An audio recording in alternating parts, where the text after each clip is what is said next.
Bismillahirrahmanirrahim. Assalamualaikum warahmatullahi wabarakatuh. Waalaikumsalam warahmatullahi wabarakatuh. Alhamdulillahi rabbil alamin. Wassalatu wassalamu ala asrafil anbiya'i wal mursalin wa ala alihi washabbihi ajmain. Amma ba'du. Asyhadu an la ilaha illallah wa asyhadu anna Muhammadan abduhu wa rasuluh. Ala Muhammad wa ala ali Muhammad. Segala puji syukur kita panjatkan kehadirat Allah Subhanahu wa taala yang telah memberikan berbagai nikmat kepada kita. Dan alhamdulillah hari ini atas kehendaknya pula kita dipertemukan kembali di dalam Zoom meeting dalam rangka memperdalam ilmu bahasa Arab ya, dalam rangka menunaikan kewajiban menuntut ilmu. Salawat beserta salam semoga selalu tercurah kepada junjungan kita, uswatun hasanah kita, Nabi Muhammad Sallallahu Alaihi Wasallam, serta para keluarga, sahabat, dan insya Allah untuk kita semua yang insya Allah istiqomah sampai akhir ayat ini, istiqomah kepada jalan Islam. Terima kasih. Amin. Ustadz yang terus selalu konsisten istiqomah untuk membersamai kita belajar bahasa Arab. Semoga barokahan selalu tercurah kepada Ustadz, juga kesehatan, dan juga kepada teman-teman yang selalu setia untuk ikut bergabung dalam pelajaran bahasa Arab ini. Semoga juga pahala dan keberkahan terlimpah dari Allah Subhanahu wa taala untuk kita semua. Baik, Ustadz, kami persilahkan dimulai untuk pelajaran bahasa Arab ini. Terima kasih. Baik, bismillahirrahmanirrahim. Assalamualaikum warahmatullahi wabarakatuh. Alhamdulillah, salatu wassalamu ala Rasulillah wa ala alihi wa man tabi'ahum bi ihsan ila yaumil qiyamah, amma ba'du. Puji syukur kita panjatkan kepada Allah Subhanahu wa taala, salawat dan salam semoga Allah curahkan kepada suri teladan kita Nabi besar Muhammad sallallahu alaihi wasallam, kepada keluarga, sahabat dan pengikutnya hingga zaman. Alhamdulillah pada malam hari ini pertemuan ke-19. Kita diberikan kesehatan, diberikan kesanggupan untuk istiqomah. Mudah-mudahan semua yang kita kerjakan dinilai oleh Allah sebagai amal soleh kita dan melaksanakan tadi bagian dari kewajiban. Ya, Rasulullah menyampaikan kepada kita, tolabul ilmi fardhotun ala kulli muslimin. Menuntut ilmu itu kewajiban bagi setiap muslim. Dan Allah nilainya bukan dari dapat atau tidak ilmunya, tetapi dari menuntut ilmunya. Jadi perintahnya bukan hasil, tetapi perintahnya untuk prosesnya. Oleh karena itu kita insya Allah tidak ada istilah terlambat, tidak ada istilah nggak ngerti-ngerti ya, karena semua itu prosesnya yang dinilai, bukan hasilnya. Nah, teman-teman sekalian, kita melanjutkan membahas. Kemarin kita sudah membahas sulasi mujarrad, ada huruf fiil yang 3 huruf, yang hurufnya asli semua atau huruf asal semua dari kata dasar fiil madinya. Kita sudah memperkenalkan, ya saya sudah memperkenalkan tentang wazannya atau polanya yang 6 bab 6 wazan ya, 1 sampai 6. Yang kita sudah kenalkan minggu yang lalu. Saya yakin juga lupa, tapi nggak apa-apa. Tapi saya akan coba rinci satu persatu dari yang kita pelajari kemarin minggu lalu, ya, sulasi mujarrad, yang hurufnya 3, yang kita mulai dari fa'ala yaf'ulu, fa'alan, kemudian ada yang saya bikin cerita ya minggu yang lalu itu. Jadi nasoro yang suruh nasron, kemudian doroba yadribu dorban, alima ya'lamu ilman, fataha yaftahu fathan, alima ya'lamu ilman, hasuna yahsunu husnan, sama kemudian hasiba yasibu husbanan. Itu yang 6 ya, kita pretelin satu-satu. Kalau fi'il madi ya, kita sudah belajar fi'il madi dari waktu pertama kali kita belajar fi'il madi itu tasrif lugawinya kita sudah mengenal, itu ada 14 berdasarkan subjeknya yang pernah kita sampaikan ya, dulu kataba, katabu, katabat, katabata, katabna, katabta, katabtuma, katabtu, katabti, katabtuma, katabtuna, katabtu, katabna, itu yang 14 ke bawah. Kemudian fi'il mudhari juga sudah. Yaktubu, yaktubani, yaktubuna, taktubu, taktubani, taktubani, yaktubna, taktubu, taktubani, taktubuna, taktubina, taktubani, taktubna, aktubun, aktubu, itu ada 14. Kita sudah belajar. Nah, sekarang yang wajan tadi yang 3 huruf itu kita lihat yang belum kita kenalkan, yaitu masdar, isim fa'il, dan isim maf'ul. Kita mulai dari masdar. Jadi masdar itu adalah kata benda abstrak. Jadi kalau misalnya kata kataba yaktubu kitaban. Jadi kitaban adalah kata bendanya. Jadi tulisan itu kata benda abstrak. Kalau darosa ya drusu, darsan berarti darsan itu artinya pelajarannya. Jadi doroba yatibu dorban, dorban itu artinya pukulannya. Itu kata benda abstrak. Dan dalam setiap kata dasar atau fiil, maka itu akan ada kata benda abstraknya. Jadi kata kerja dalam bahasa Arab nanti ada kata benda abstraknya. Ya, mungkin dalam bahasa Indonesia tidak semua kata kerja ada kata benda abstraknya yang polanya sama gitu ya. Karena di dalam bahasa Indonesia ya beda memang tulisannya. Misalnya menulis dengan tulisan gitu, itu ada polanya. Tapi kalau menulis dengan catatan berbeda gitu. Atau tadi hurufnya, susunan hurufnya, ini bahasa Arab ini konsisten. Jadi kalau misalnya darosa ya drusu darsa, jadi ada dal rosa gitu. Ada fathah ya atau fathah jadi fathah. Jadi konsisten, dan itu kemudian berubah di akhir atau di tengah-tengah, tapi polanya sama. Itu yang disebut dengan tasrif atau disorof ya. Ini yang kelebihannya dibanding dengan bahasa yang lain ada di dunia. Nah, setiap kata kerja nanti ada kata benda abstraknya. Nah, untuk sulasi mujarrad, kata benda abstraknya atau masdarnya itu ada beberapa jenis, tapi yang paling banyak itu digolongkan berdasarkan yang kata kerja yang lazim dan muta'addi. Lazim itu kata kerja intransitif yang tidak butuh objek. Kemudian ada kata kerja yang transitif yang butuh objek.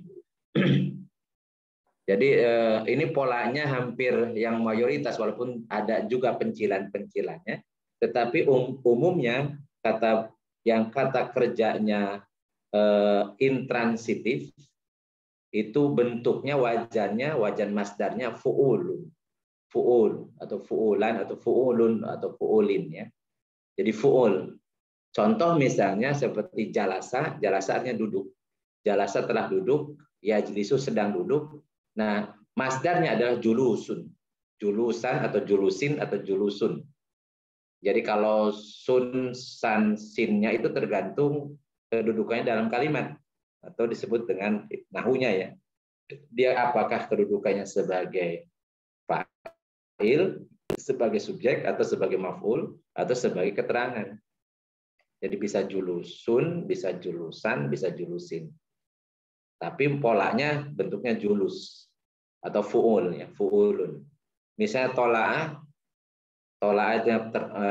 muncul tola'ah itu muncul, yatla'u itu sedang muncul, kemunculan, jadi tulu'un di wajahnya menggunakan wajan fu'ul, tulu'un. Atau sajada, ini yang banyak kita biasa sebut ya, sajada yasjudu, maka masdarnya sujudun. Dan sujud ini sudah ternyata diadopsi dari bahasa Arab ke bahasa Indonesia. Sujud. Mungkin kalau julus, kalau tulu mungkin enggak ya. Kalau sujud sudah biasa kita mengatakan sujud. Sebenarnya itu masdar, kata benda abstrak dari kata sajadah. Dan ini terjemahannya juga di bahasa Indonesia, sajadahnya sedang setelah bersujud, yasjudu sedang bersujud, sujud dan ya sujudnya gitu, sujud.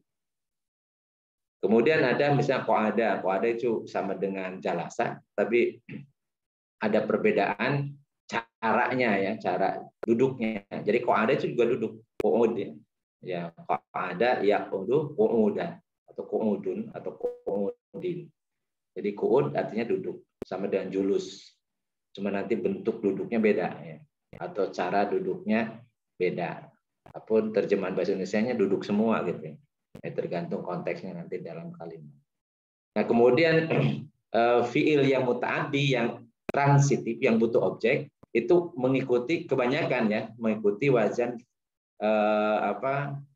fa'lan atau fa'lun atau fa'lin. Fa'lun, fa'lan, fa'lin gitu ya. Jadi misalnya darosa yadrusu darsan. Ada juga nanti dirosatan ya, ada pencilan. Tapi banyaknya pakai darsan. Fahima yafhamu fahman atau fahmun atau fahmin. Jadi mengikuti wajan fa'lun atau fa'lan atau fa'lin. Fahman. Kalau fahima kata kerjanya telah faham, telah memahami, yafhamu sedang memahami, fahman pemahaman. Fataha yaftahu fathan. Ada juga nanti futuhun, ada futuhun. Jadi ada dua bentuk, tapi yang banyak pakai fathah. Jadi fathah setelah membuka, yaftahu sedang membuka, fathan, fathun atau fathin artinya pembukaan. Jadi fathul Mekah, pembukaan kota Mekah. Kemudian doroba yadribu dorban. Dorban, doroba telah memukul, yadribu sedang memukul, dorban pukulan. Dorban, dorbun atau dorbin ya. Tergantung dari kedudukannya dalam kalimat.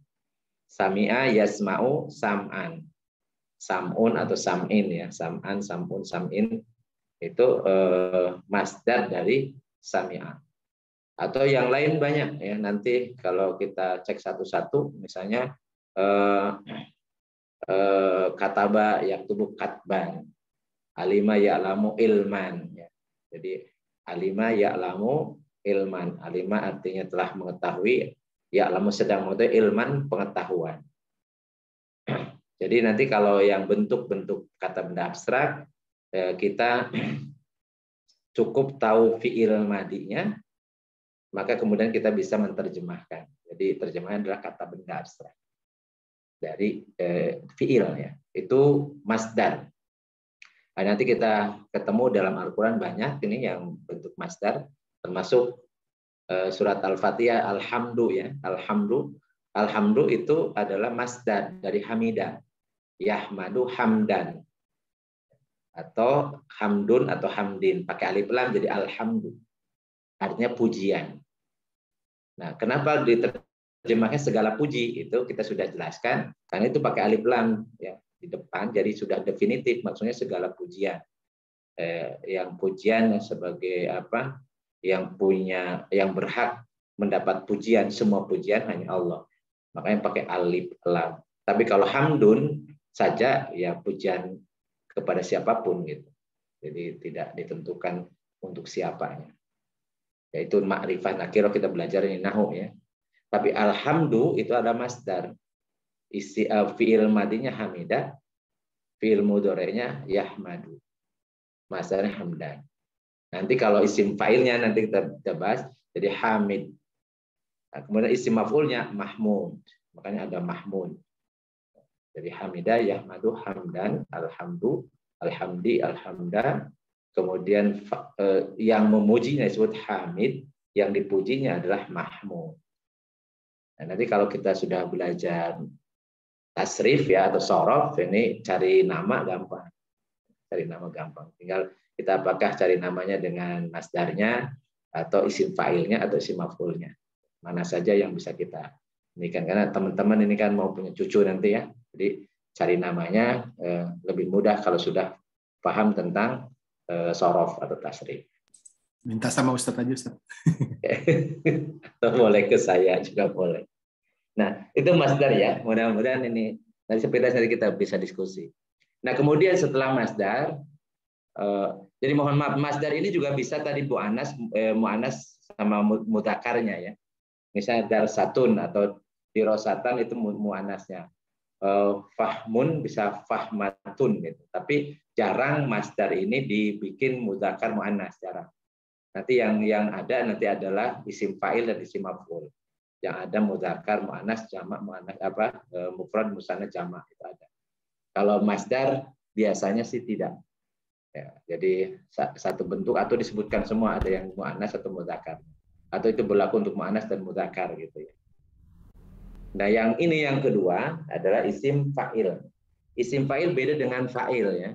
Jadi isim fa'il ada kata isim di depannya itu berarti katanya. Tapi kalau fa'il artinya kedudukan dalam kalimat. Ini seringkali orang keliru ya. Ada beberapa saya baca di yang ngajarin bahasa Arab ternyata disamakan isim fa'il dengan fa'il. Padahal kalau isim fa'il adalah bentuk katanya. Bentuk katanya sebagai isim fa'il artinya orang yang mengerjakan, orang yang gitu, artinya orang yang. Sedangkan fa'il itu adalah subjek. Subjek dalam kalimat, jadi kedudukannya sebagai pelaku dalam kalimat. Sudah diterapkan, itu ilmu nahwu. Kalau isim fa'il ini pelajaran sorof. Yang artinya orang yang. Orang yang. Jadi nah yang 3 huruf ini ngikuti wazannya biasa fa'ilun. Jadi fa'ilun, jadi sebut fa'il ya. Isim fa'il itu ngikuti wazan fa'ilun yang 3 huruf. Jadi fa'ilun artinya orang yang. Contoh misalnya alima ya'lam. Jadi alimun artinya orang yang mengetahui. Jadi alima telah mengetahui, ya'lamu sedang mengetahui, alimun orang yang mengetahui. Kemudian misalnya ya namu, nama ya namu. Nama telah tidur, ya namu sedang tidur, naimun orang yang tidur, naimun. Jadi soma ya sumu, soma setelah puasa, ya sumu sedang puasa, soimun. Soimun artinya yang berpuasa. Orang yang berpuasa. Akala yakulu akilun.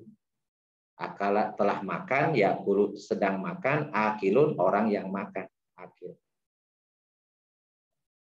Jadi tapi beda dengan akil ya, pakai kop ya, artinya akil itu berakal. Orang yang berakal, akil. Pakai ain ya, akil. Pakai kop. Kalau akil, orang yang makan. Nah, kemudian misalnya aslama yuslimu, muslimun, orang yang jadi aslam menyerahkan diri, pasrah gitu. Aslama yuslimu sedang, maka muslim artinya muslimun orang yang menyerahkan diri. Orang yang tunduk ya, orang yang tunduk. Jadi orang yang patuh itu muslim. Jadi kalau KTP-nya muslim tapi tukang bangkang kepada hukum Allah ya sebenarnya bukan muslim dia. Atau dia tidak menutup hatinya. Menutup hatinya ya kalau menutup bahasa Arabnya kafaroh. Ya, kafaroh telah menutup, yakfuru sedang menutup, kafirun orang yang menutup. Orang menutup apa? Menutup hatinya. Makanya cover itu bahasa Inggris ya, itu berasal dari bahasa Arab. Cover, jadi kafaroh, menutup. Jadi orang kafir itu ya kalau dia tidak mau beriman kepada Islam, ajaran Islam berarti ya menutup hatinya, ya kafir. Jadi jangan sampai orang disebut kafir oleh Al-Quran marah. Kalau tidak mau disebut kafir oleh Al-Quran ya harus beriman. Harus membuka hatinya terhadap ajaran Islam. Itu baru disebut dengan orang mukmin, orang muslim. Atau pasrah, penyerah kepada Allah gitu ya. Atau misalnya oh ya angfaqo yungfiku mungfik ya. Tapi ini yang muslim ke bawah itu bukan yang 3 huruf. Yang 3 huruf ya alimun, naimun, akilun. Atau misalnya di yang sebelah contoh misalnya kataba jadi katibun. Katibun orang yang menulis. Orang yang menulis. To'ana to'inun yang terluka. To'in. Qoro'a yaqro'u qori'un artinya yang membaca, orang yang membaca. Makanya ada musabaqat. Dalam Quran itu ada qori dan qori'ah. Qori dan qori'ah. Kemudian rokiba yarkabu rokibun. Rokib artinya orang yang naik. orang yang numpak atau penumpang. Rokib itu penumpang jadinya. Jadi alimun orang yang mengetahui. Dan seterusnya. Jadi semuanya nanti ikuti wazan fa'ilun. Nasoro nasirun. Jadi nasirun artinya orang yang menolong atau penolong. Jadi bahasa Indonesia bisa disingkat ya. Nasirun orang yang menolong, bisa sebagai penolong. Ya, namanya penolong. Kalau misalnya jalisun orang yang duduk. Kemudian fatihun orang yang membuka. Samiun orang yang mendengar. Rohimun orang yang menyayangi. Dan seterusnya. Jadi artinya orang yang. Itu isim fa'il. Dan isim fa'il ini ada wazannya. Tadi ada mufrad, musanna, ada jama'. Misalnya fa'ilun bisa fa'ilani, bisa fa'iluna. Muslimun bisa muslimani, muslimuna. Nasirun satu orang. Bisa nasironi berarti dua orang yang menolong. Nasiruna para penolong. Jadi banyak kan. Bisa juga muannasnya ya. Misalnya fa'ilun jadi fa'ilatun. Nasirun jadi nasirotun. Jadi kalau laki-laki nasir namanya, kalau perempuan nasiroh. Kalau laki-laki namanya fatihun, perempuannya fatihah. Kalau salimun orang yang selamat ya, itu mudzakarnya muannasnya salimatun, jadi salimah. Jadi kita punya anak laki-laki, punya anak perempuan ya bisa diganti dengan tak marbutoh saja untuk perempuan. Jadi lebih mudah. Artinya juga kita sudah tahu jadi orang yang apa. Ya di kamus ya kita nyari sendiri gitu ya. Jadi kalau dua orang perempuan ya fa'ilatani. Ya, nasirotani ya, saya kalau banyak kan fa'ilatun, nasiratun, muslimatun dan seterusnya. Jadi untuk isim fa'il ini ada mudzakkar, ada muannas, ada mufrad, ada musanna, ada jama'. Ya, jadi karena ini isim ya disebut isim fa'il. Makanya tadi harus berbeda dengan fa'il. Kalau fa'il ya kedudukan dalam kalimat, subjek. Tapi kalau isim fa'il ya artinya isim yang bisa ada mudzakkar, bisa ada muannas. Dan ada contoh-contohnya nanti kita terapkan. Kemudian isim maf'ul. Isim maf'ul itu wazannya maf'ulun. Maf'ulun. Artinya yang di. Apa misalnya nasoro yang suruh, nasir yang menolong, orang yang menolong. Mansur artinya yang ditolong. Mansur yang ditolong. Kalau nasir yang penolong, mansur yang ditolong. Kalau ghafaro yaghfiru gufron, ghafir yang mengampuni itu ghafirun. Tapi kayak yang diampuni maghfur. Artinya orang yang diampuni atau yang diampuni maghfur. Alima ya'lamu, alim orang yang mengetahui. Kalau maklum yang diketahui. Makanya ini sudah pakai jadi bahasa Indonesia juga. Harap maklum berarti harap mengetahui. Jadi sebenarnya harap yang diketahui. Nah, seringkali kita menyebut orang meninggal itu almarhum. Ya, marhum itu isim maf'ul dari rohimah yarhamu rohman. Itu masdar rohman. Yang menyayangi rohim, yang disayangi marhum. Makanya terus pakai alif lam itu menunjukkan bahwa pasti dirahmati, pasti disayangi oleh Allah. Makanya tidak tepat kalau orang yang non muslim tidak beriman tapi dipanggilnya almarhum. Almarhum itu orang yang pasti disayangi oleh Allah gitu. Ini cuma salah kaprah kita. Pokoknya yang sudah meninggal almarhum, padahal belum tentu. Bisa jadi almalun yang dilaknat, bisa jadi. Ya kalau keluarganya nggak beres gimana bisa dirahmati Allah gitu ya. Jadi sebenarnya itu doa untuk orang yang diharapkan Allah ridho gitu. Allah menyayangi, yaitu orang beriman, orang yang husnul khotimah. Tapi karena sudah diambil dari bahasa Indonesia, almarhum identik dengan titel tertinggi dari seorang manusia ketika selesai hidup dunia ada titelnya almarhum. Perempuan almarhumah, ya, almarhum almarhumah. Seperti magfurun, magfuratun, magfuroh. Ya. Maklumun, ada maklumatun. Jadi kalau muannasnya maklumah, makanya ada bahasa Indonesia juga maklumah. Maklumah berarti itu isim maf'ul yang diketahui. Tapi bentuknya bentuk muzakkar, muannas. Muzakkarnya maklum. Jadi maklum sama maklumat itu juga sebenarnya. Tapi ke bahasa Indonesia beda ya. Maklum itu mengetahui, kalau maklumat itu ya tadi seperti informasi atau pengumuman disebut maklumat. Misalnya ba'a yabi'u mabi'un, yang dijual. Qala yaqulu, kalau orang yang ngomong qail, yang bicara, kalau yang dibicarakan itu disebut maqalun. Kalau muannasnya maqalatun atau maqalah. Jadi makalah ya. Jadi makalah itu dari bahasa Arab. Makalah. Jadi maqalah maksudnya yang dibicarakan atau topik pembicaraan. Itu maqalah. Jadi penus muannasnya. Jadi maka isim maf'ul ini sama dengan isim fa'il, ada mufrad, ada mudzakkar muannasnya, ada mufrad musanna jamak. Jadi kalau maklumun ada maklumatun. Kalau dua ya yang diketahui maklumani. Kalau jamak maklumunat. Tapi jarang yang menggunakan jamak. Atau yang adanya biasanya menggunakan jamak muannas salim maklumat, ya maklumat. Banyak hal yang diketahui itu maklumat, atau pengetahuan yang difahami itu maklumat. Maqalun wa qalatun biasanya pakai muannas.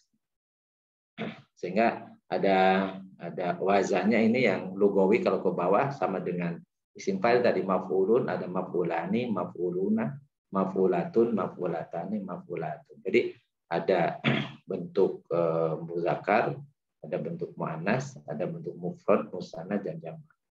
Jadi tergantung dari kalau domirnya nanti gantinya itu yang di samping. Tapi ini isim maf'ul, jadi bukan maf'ul bih. Nah ini isim maf'ul dengan maf'ul bih beda. Kalau maf'ul bih ini kedudukan dalam kalimat sebagai objek, itu maf'ul bih. Kalau ini isim maf'ul, isim yang artinya yang dikerjakan atau yang mendapatkan pekerjaan, yang dikenai pekerjaan. Jadi ada 3 hal yang ingin saya tekankan di sini. Pertama, masdar, kata benda abstrak. Itu modelnya, polanya ada yang paling banyak ada 2 jenis, ada fa'lun atau fa'lan atau fa'lin ya. Ada yang fu'ulun, fu'ulan atau fu'ulin. Seperti tadi fahmun, fathan, dorban, ya, sam'an, sam'un ya. Itu berarti ngikuti yang transitif. Ada julusun, tuluun, sujudun, qu'udun itu ngikuti yang intransitif. Itu masdar. Yang kedua adalah isim fa'il. Isim fa'il, isim yang artinya yang di. Orang bukan yang di, orang yang, jadi pelakunya. Mengikuti wazan fa'ilun, pelaku.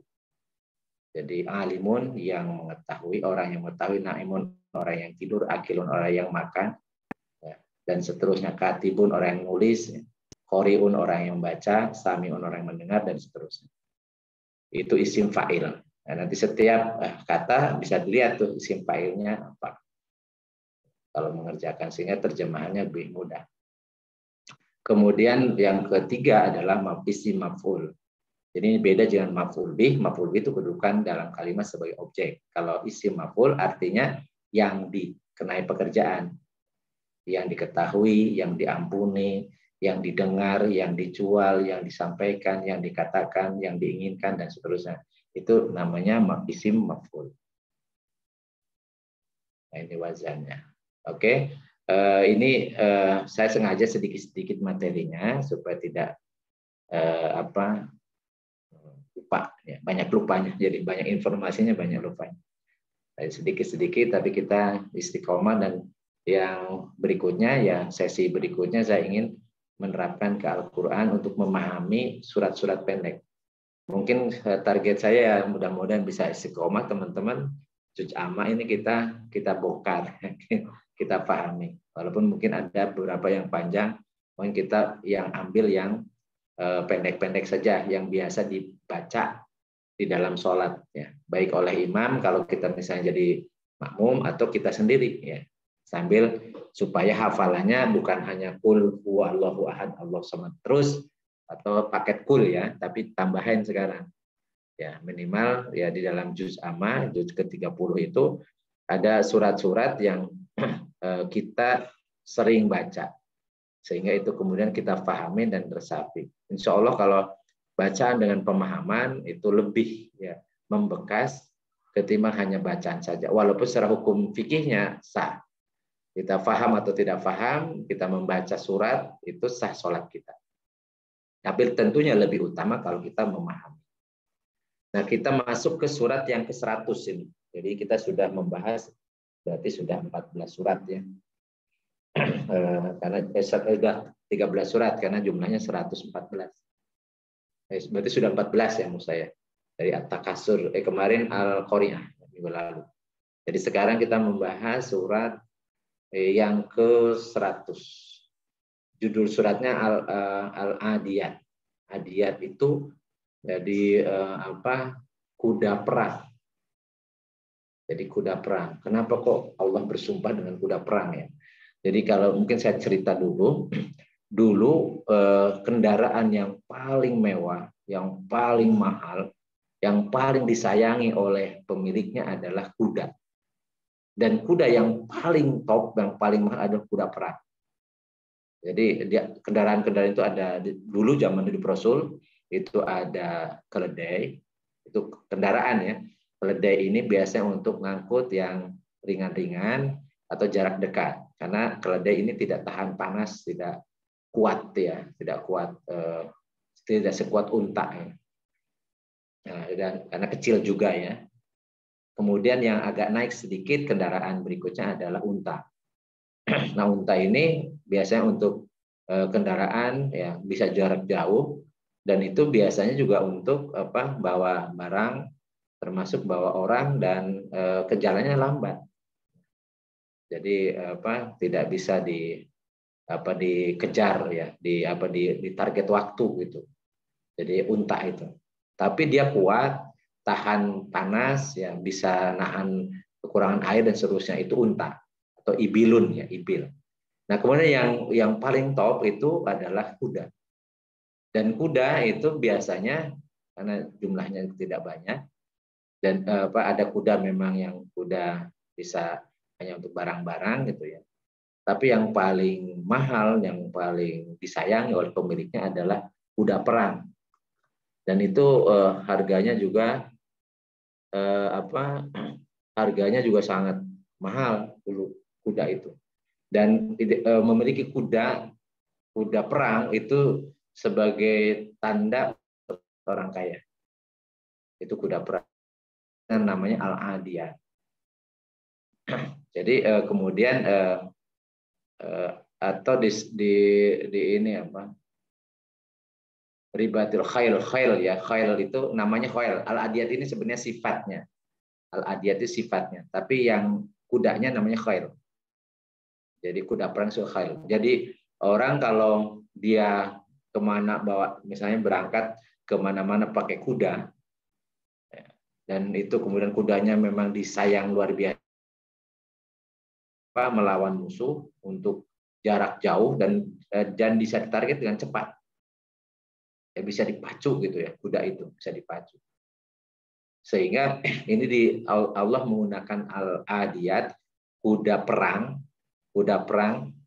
itu sebagai sumpah dan menunjukkan ini untuk menggambarkan apa yang isi sumpahnya.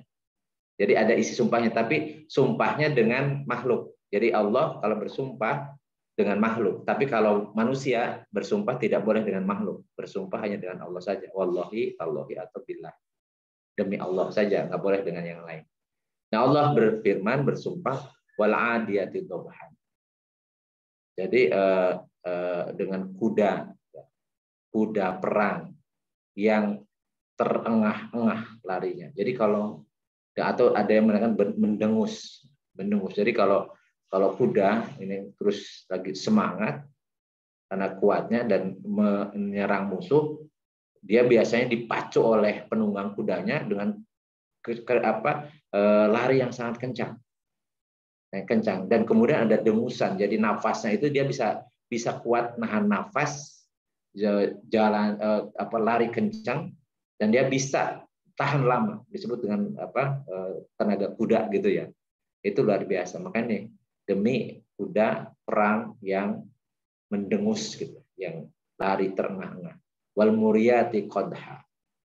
Dan yang tadi kuda perang itu yang karena sepatunya itu terbuat dari besi. Ketika kemudian kalau di tanah Arab itu isinya batu-batu dan debu karena panas ya.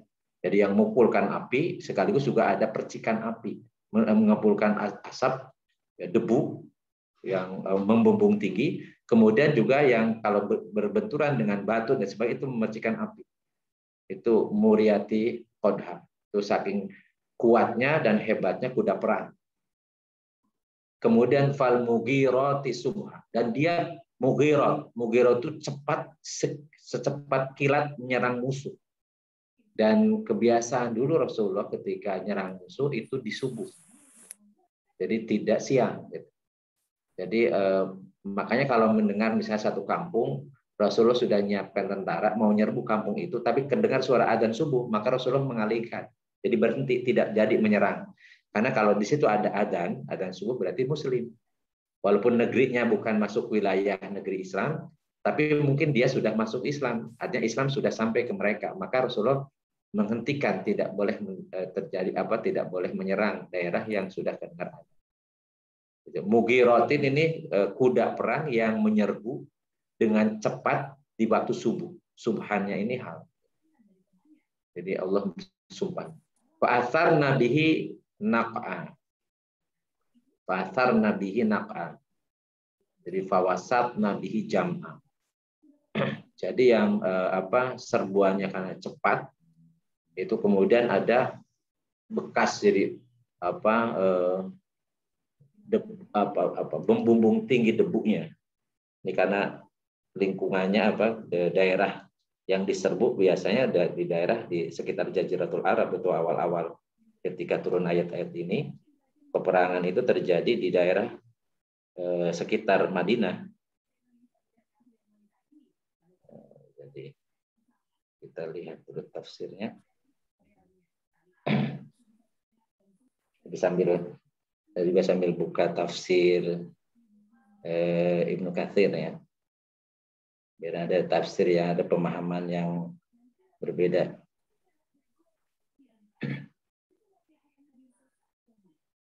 Jadi bagaimana dulu jadi ketika nyerang itu saking gagahnya ya. Dulu zaman ketika perang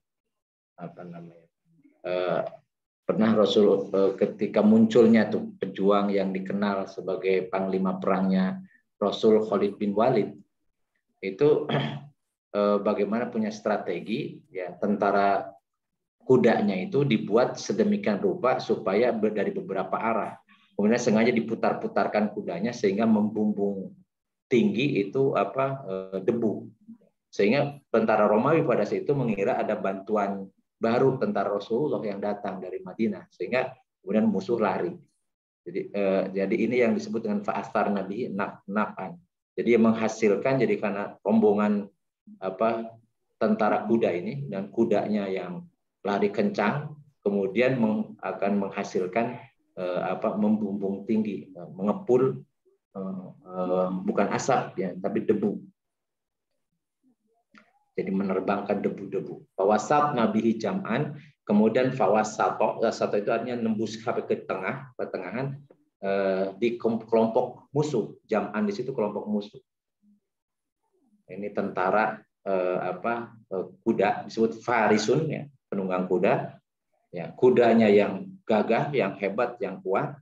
Kemudian tadi tentaranya yang punya motivasi semangat jihad yang luar biasa, sehingga dia tidak takut ya, baik kudanya atau yang penunggang kudanya untuk menembus pasukan musuh, sehingga dia kemudian bisa memporak-porandakan musuh. Jadi sumpah Allah dengan menggunakan kuda perang ini sebenarnya ingin menegaskan, jadi bahwa seharusnya orang-orang yang beriman itu seperti ya karakternya kuda perang yang dia semangat ya, semangat pengorbanan, perjuangan ya, tidak malas, tidak loyo gitu ya. Tapi begitu punya semangat yang luar biasa yang digambarkan sebagai semangatnya kuda perang, bertenaga, tidak takut ya. Kemudian tadi sungguh-sungguh dan memang bisa menghasilkan. Jadi tujuan apa yang diinginkan itu tercapai. Itu kenapa Allah bersumpah dengan kuda perang Al-Adiyah. Nah, kemudian apa yang disumpahkan sebenarnya isinya? Nah, ini yang berikutnya. Innal insana li rabbihi lakan. Jadi poin dari surat Al-Adiyat ini bagaimana manusia, kita ini manusia semua. Dan ternyata di sini Allah menggunakan lafaz atau huruf inna, huruf taukid dan lam taukid. Innal insana, sesungguhnya manusia itu li rabbihi, kepada Tuhannya, lakanud, laknya lam taukid. Kanudun. Pakai la-nya pendek, artinya sungguh-sungguh. Dari depannya ada inna, kemudian di lakanud ada la-nya. Di kanud ada la-nya. Sungguh-sungguh. Jadi sesungguhnya manusia kepada Tuhannya itu sungguh-sungguh kanud. Kanud itu artinya tidak tahu diri, tidak mau berterima kasih, tidak mau menjalankan perintah. Jadi membangkang ya, membandel gitu ya. Jadi macam-macam itu kanud itu bisa tidak tahu diri, tidak tahu terima kasih, tidak mau nurut ya, tidak mau ngikut dan seterusnya, itu kanud. Jadi maknanya terserah ya, intinya seperti itu. Bahwa manusia itu kalau ngikutin hawa nafsu itu memang kepada Allah itu ya tadi dia tidak tahu diri, tidak tahu berterima kasih, tidak mau ngikutin apa yang diperintahkannya gitu. Jadi maunya ya mau sendiri aja, mau ngikutin hawa nafsunya, apa yang dia senangi juga gitu. Makanya di dalam surat At-Takatsur kita sudah bahas tuh. At-Takatsur bermegah-megahan, berpoya-poya macam-macam, dia tidak mau ngikuti perintah Allah, tidak mau hawa nafsunya ini yang diikuti, bukan perintah Allah. Jadi manusia itu kepada Tuhannya itu ya karakternya itu tukang bantah, tukang ngeyelan, nggak mau ngikut, nggak mau nurut gitu, nggak mau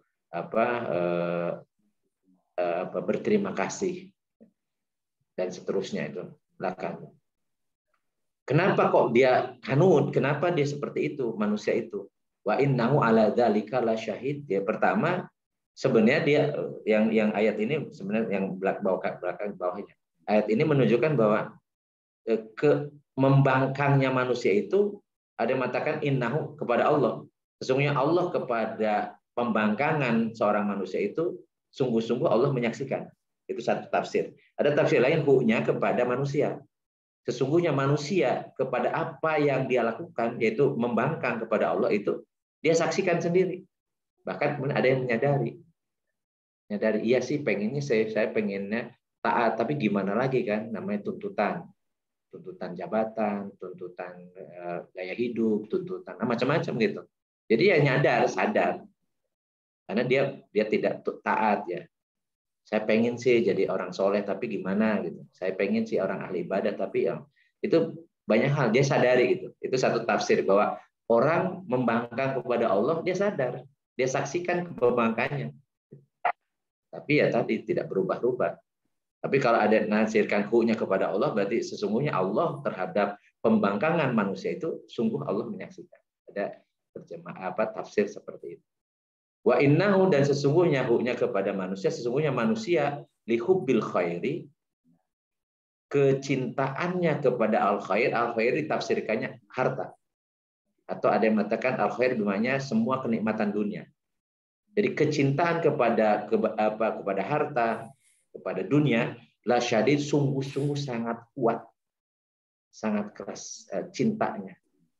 Nah, ada yang menafsirkan mereka itu sangat pelit karena terlalu cinta, karena cintanya yang luar biasa kepada dunia, gitu, kepada harta. Jadi ada nyelipkan makna pelit, karena kenapa sangat cinta kepada dunia itu, apa yang tercela ya, karena akibat terlalu cinta syadid ya, sangat-sangat cinta kepada dunia itu sehingga dia pelit. Jadi di sini memang tidak ada kata bakhil ya, tapi maksud di dalamnya itu adalah karena sangat cinta kepada dunia maka dia bakhil. Jadi manusia itu tadi kanut, kemudian hubbil khair, hubbil dunia.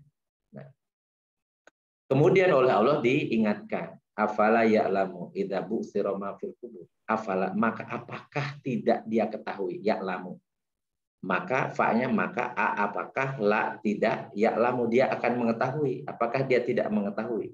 Idza bu'thira, apabila dibangkitkan. Dibangkitkan maksudnya tadi dibangkitkan pada yaumul ba'ats ya, setelah dunia kiamat. Ma fil kubur, akan dibangkitkan apa yang ada di dalam kubur.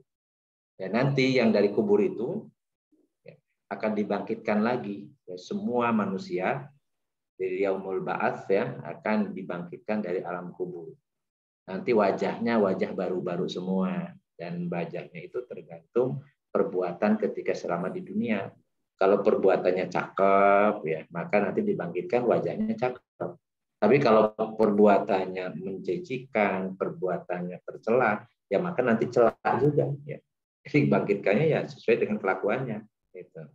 Makanya ada datang nenek-nenek ke Rasulullah, ya Rasulullah doakan agar aku masuk surga. Kata Rasulullah, nek nggak ada nenek di surga. Neneknya nangis, kata Rasulullah, karena nenek yang ahli ibadah ini nanti kalau dibangkitkan lagi menjadi gadis lagi, menjadi kurrota ayun, wajah senap di padang mata, karena kelakuannya sedap di pandang mata, nanti di akhirat juga gitu, sedap di pandang mata. Jadi cantik, makanya neneknya senyum. Yang sekarang di dunia cantik, belum tentu dibangkitkan nanti akan cantik lagi. Bisa jadi menjijikan, kalau kelakuan selama dunia menjijikan. Wa usila ma fi syudur, nanti akan ditampakkan semua yang ada di hati. Maksudnya yang di hati itu semua yang terpendam, yang disembunyikan, yang dirahasiakan, di batin gitu. Dan itu akan dibuka semua nanti di padang mahsyar. Akan dibangkitkan, akan kemudian dihisab, akan ditampakkan, ditayangkan tuh semua perbuatan manusia dari mulai akil balik sampai dia mati. Akan ditampakkan yang buruk atau yang baik, dan disaksikan oleh semua makhluk. Maka kemudian Allah menegaskan inna rabbahum bihim yauma idzil lakhabir. Sesungguhnya Tuhan mereka kepada mereka pada hari itu sungguh sangat maha mengetahui. Makanya la-nya pendek, la taukid, jangan dibaca panjang. Kalau dibaca panjang artinya tidak, la khabir. Jadi baca juga harus benar. Panjang pendeknya salah, nanti maknanya juga salah. Maka harus belajar juga, kita belajar tajwidnya. Sesungguhnya Tuhan mereka kepada mereka pada hari itu, yaitu pada yaumul hisab, itu sungguh maha mengetahui, sungguh-sungguh maha mengetahui. Nanti akan ditampakkan semua, tidak ada yang dirahasiakan. Itu surat ini. Nah, pada malam ini saya ingin juga perkenalkan ini zikir namanya Sayyidul Istighfar ya. Jadi selain astagfirullahaladzim itu zikir kita tiap hari lah. Jadi assalamualaikum, biasakan astagfirullahaladzim. Karena kita banyak dosa. Jadi biasakan habis sholat itu pertama yang diucapkan oleh kita zikirnya adalah istighfar dulu. Jadi assalamualaikum, astagfirullah, astagfirullah itu yang mudah. Astagfirullahaladzim, aku memohon ampun kepada Allah yang Maha Agung. Aku memohon ampun kepada Allah yang Maha Agung 3 kali ya. Astagfirullahaladzim, astagfirullahaladzim. Terus dilanjutkan alladzi la ilaha illa huwal hayyul qayyum wa atubu ilaih. Itu agak panjang ya. Alladzi la ilaha illa huwal hayyul qayyum wa atubu ilaih. Jadi zat yang tidak ada ilah kecuali Dia yang Maha hidup yang berdiri sendiri. Itu kita dawamkan. Kemudian biasakan juga ini baca ini. Jadi sambil nanti ada ceritanya bisa dihafalkan. Allahumma anta rabbi la ilaha illa anta khalaqtani wa ana abduka wa ana ala ahdika wa wa'dika mastata'tu a'udzubika min syarri ma sana'tu wa abu'u laka bi ni'matika alayya wa abu'u bidzanbi faghfirli fa innahu la yaghfiru dzunuba illa anta. Jadi ini bisa dihafal ya. Kemudian nanti dijawabkan. Tapi kalau minimalnya tadi baca astagfirullah atau agak panjang astagfirullahaladzim alladzi la ilaha illa huwa. Allahumma ya Allah, anta rabbi, engkau adalah Tuhanku. La ilaha illa anta, tidak ada Tuhan kecuali engkau. Khalaqtani, ya, engkau telah menciptakan aku. Wa ana abduka, maka aku ini adalah hambamu. Wa ana ala ahdika, dan aku berada dalam janji kepadamu. Jadi kita sudah berjanji. Wa wa'dika, ya. Dan dalam janjimu, mastatoktu, ya. Sesuai dengan kemampuanku. A'udzubika, aku berlindung kepadamu. Min syari, dari keburukan-keburukan atau kejahatan-kejahatan, masona, atau apa yang aku perbuat. Wa ubulaka binikmatika, dan aku menyerahkan kepadamu dengan nikmat darimu kepadaku. Wa ubidanbi, dan aku juga tadi mohon ya menyerahkan dengan dosaku, fagfirli.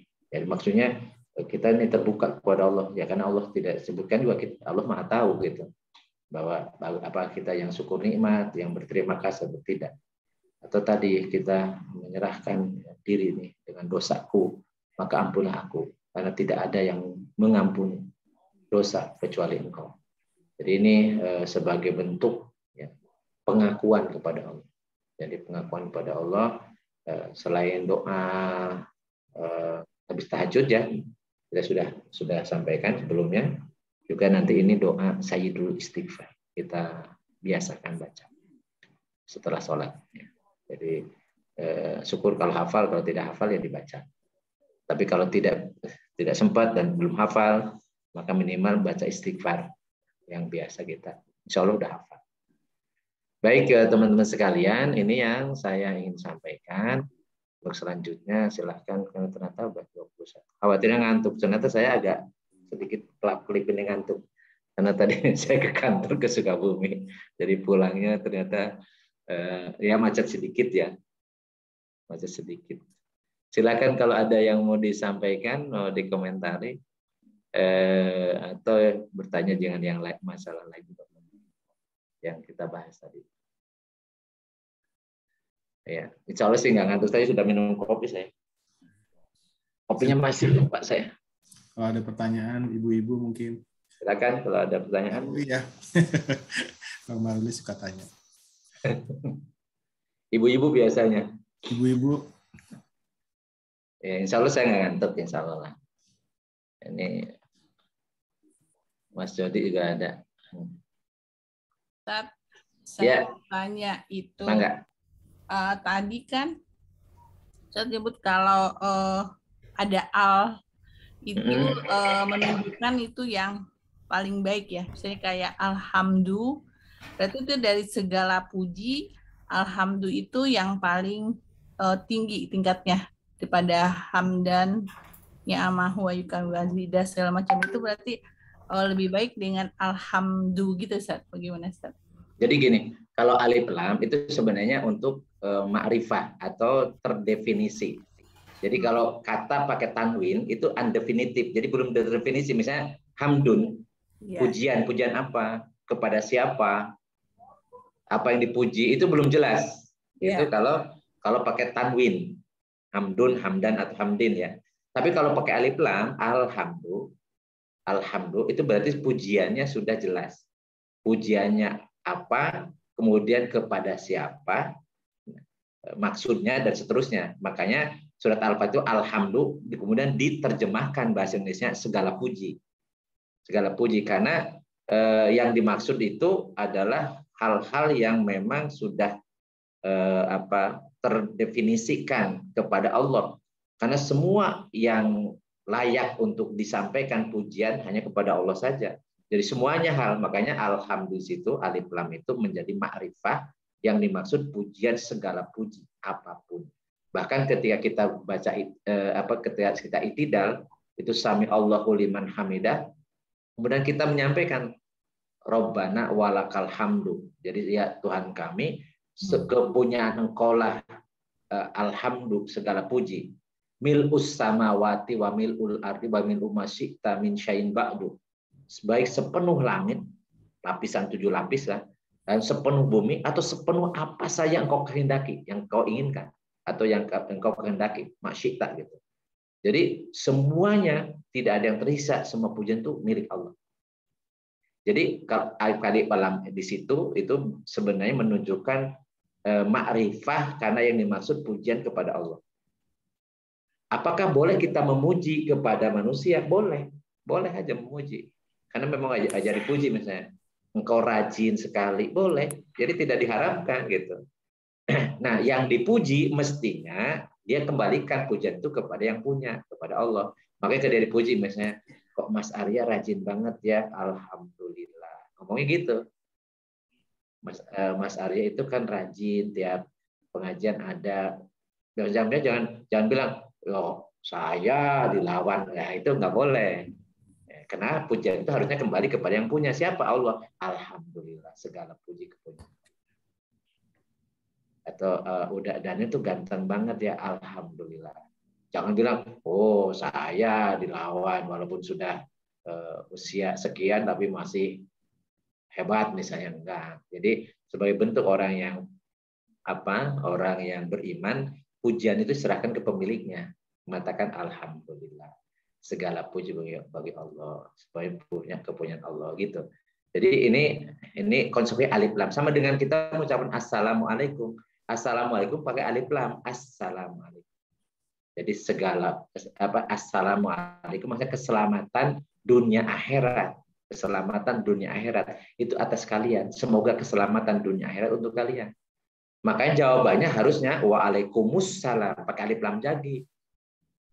Demikian pula keselamatan dunia akhirat untukmu. Jadi makanya beda salamnya orang muslim dengan salamnya orang lain. Kan selamanya selamat pagi. Selamanya cuma pagi doang, sore belum tentu selamat, apalagi besok. Nah kalau orang Islam enggak, keselamatan itu bukan hanya pagi ini, siang ini, sore ini, tapi dunia akhirat.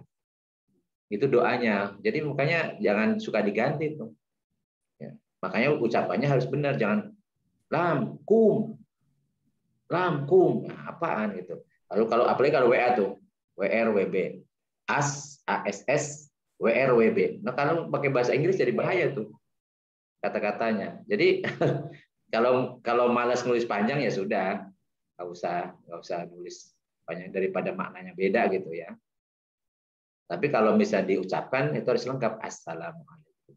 Syukur kalau tambah warahmatullahi wabarakatuh. Jadi di situ tadi yang ini kan sama Mbak Dila, alhamdulillah di situ maknanya menjadi segala puji, semua pujian itu kepunyaan Allah. Alhamdulillah. Jadi, tapi kalau hamdun misalnya, hamdun puji isinya apa, untuk siapa nggak tahu.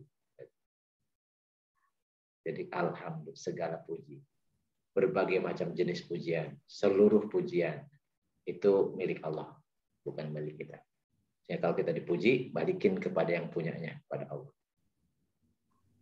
Itu maksud saya gitu, Ustaz. Jadi setelah kita tahu ada tingkatannya, ada kekhususannya pujian itu, berarti lebih baik kita memilih kata alhamdulillah kan daripada hamdan syakirin, hamdan naimin gitu loh maksud saya itu. Oh. Jadi kalau di situ hamdan di situ yang biasanya orang yang pembukaan ya. Iya. Itu kan sebenarnya jadi bukan kalau ini kan mubtada ya, kalimat inti kalimat awal alhamdulillah. Tapi kalau innal hamdalillah hamdan katsiran, hamdan di situ itu sebagai hal. Jadi maksudnya pujian yang banyak, hamdan katsir pujian yang banyak. Jadi tidak menyalahi, boleh-boleh juga. Dan itu maksudnya juga itu tadi, tapi awalnya tadi harus ada kata innal hamdalillah misalnya ya. Atau alhamdulillah hamdan katsiran gitu ya. Jadi hamdan di situ itu sebagai hal dalam keadaan. Jadi pujian yang dalam keadaan yang banyak. Sama dengan kita tadi alhamdulillah atau mil'us samawati wa mil'ul ardi, mengatakan mil'as samawati wa mil'ul ardi ya, sepenuh langit, sepenuh bumi, sepenuh apa yang engkau kehendaki ya Allah gitu ya. Itu semua pujian.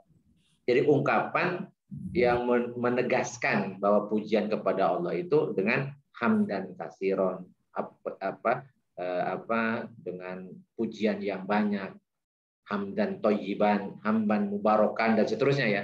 Itu boleh. Jadi itu pembukaan biasanya di doa ya.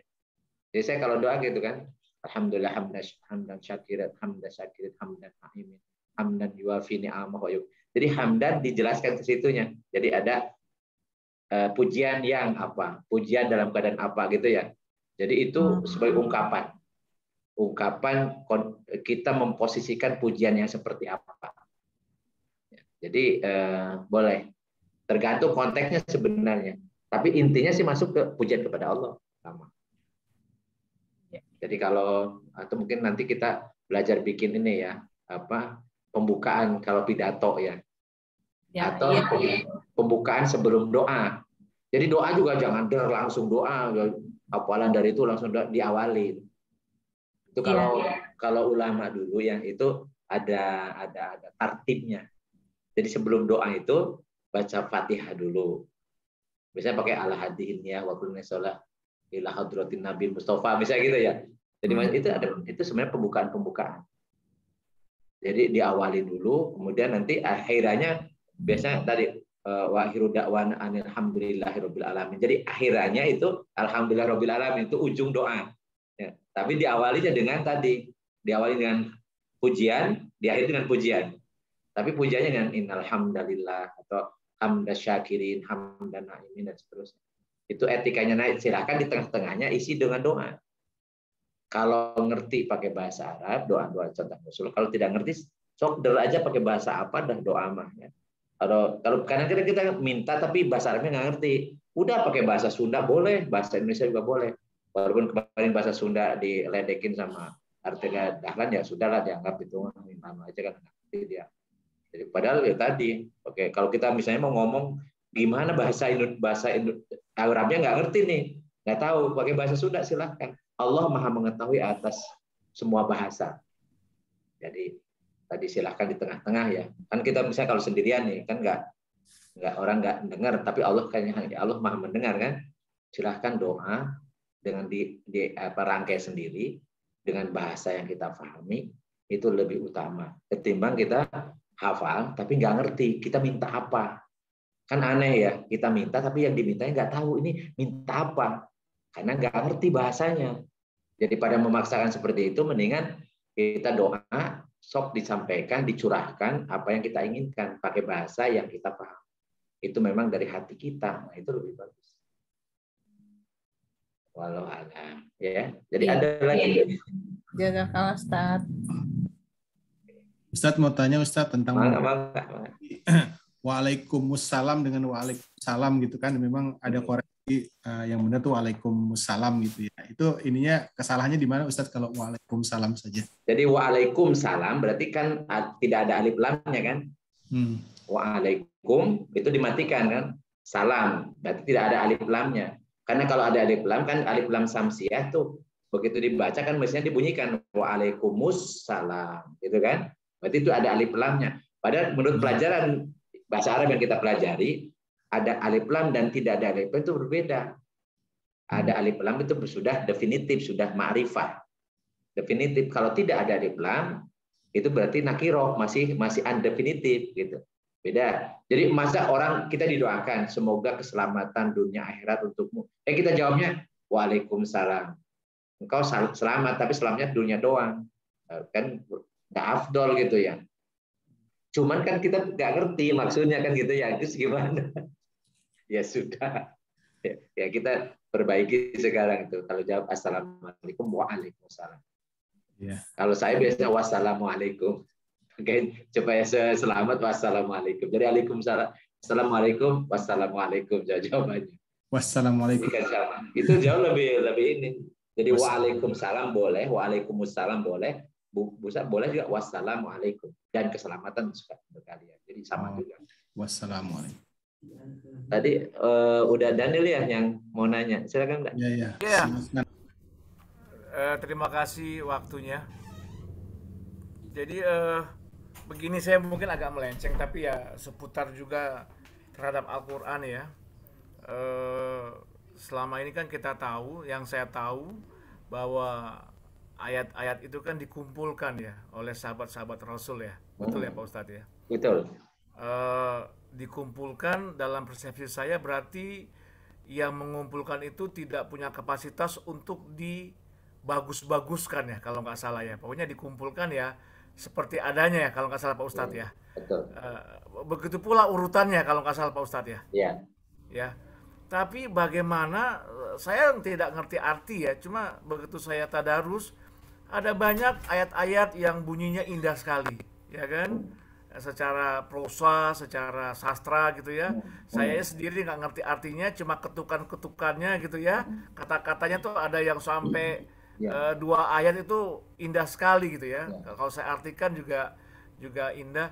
Itu seperti itu adanya atau memang ada yang mengumpulkan itu di ini ya Ustadz ya, kayak dimodifikasi apa gimana ya? Ini pertanyaan dari saya yang awam ya. Kira-kira betul Pak Ustadz? Ya, betul. Nah itulah makanya sebenarnya target saya ngajar bahasa Arab itu bukan untuk bisa baca kitab gundul, bukan. Tapi kita untuk memahami Al-Quran. Jadi di awal saya ini kan kalau istilah-istilah bahasa Arab ini untuk memperkenalkan, karena kalau saya misalnya tidak memperkenalkan istilah-istilah bahasa Arab, ini yang marfu, mansub, majrur gitu kan, ini yang fa'il, maf'ul, macam-macam, kan nanti susah menjelaskan tentang keindahannya. Jadi dulu Al-Quran itu diturunkan oleh Jibril kepada Rasulullah SAW itu lewat hafalan. Jadi langsung kepada tadi ke akal Rasul, langsung disebutkan ke hati atau intinya ke jiwa Rasul. Dan kemudian Rasul menyampaikan apa yang diwahyukan, disebutkan ilham. Ya, ilham itu atau wahyu atau ilham itu langsung ya pesan itu langsung ke Rasul. Kadang-kadang Jibril itu dalam bentuk manusia, kadang-kadang tidak berwujud, tapi langsung sampai gitu. Rasul sampai berkeringat mendapatkan wahyu gitu kan. Sementara Jibrilnya nggak kelihatan. Jadi langsung ya. Nah, kemudian dari mulut Rasulullah kemudian disampaikan kepada sahabat. Jadi setiap ada yang turun itu disampaikan. Dan sahabat itu hebat-hebat. Seperti misalnya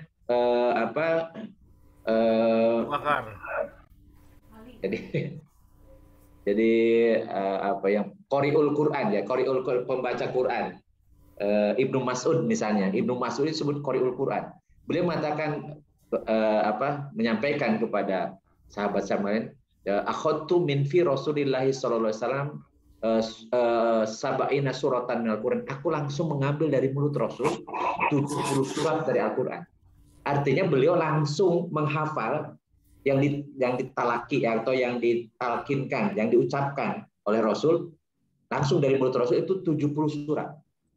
Jadi dulu para sahabat itu betul-betul menghafal. Jadi setiap kalimat yang disampaikan atau kata yang disampaikan itu dihafal. Dan kemudian yang jumlah yang menghafal ini itu ribuan. Jadi segala sahabat. Kemudian mereka biasa tadarus itu atau tadabur itu dari depan ke belakang. Dari depan, dari muka sampai ke dubur, sampai ke ujung. Dari surat Al-Fatihah sampai surat An-Nas.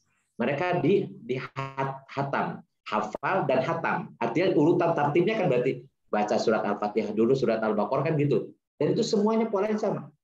Ribuan orang hafal dan diulang-ulang, apalagi kalau malam Ramadan. Ada yang seminggu sekali hafalnya, hatamnya, bahkan ada yang sehari sekali. Mereka nggak bawa mushaf, karena mushafnya berbeda kan. Jadi betul-betul mereka membawa kepala, tapi di kepalanya itu ada hafalan Quran, sehingga mereka sambil jalan membaca Quran, sambil kerja membaca Quran, dan seterusnya gitu. Itu para sahabat, dan jumlahnya ribuan. Sepeninggal Rasulullah kan ribuan.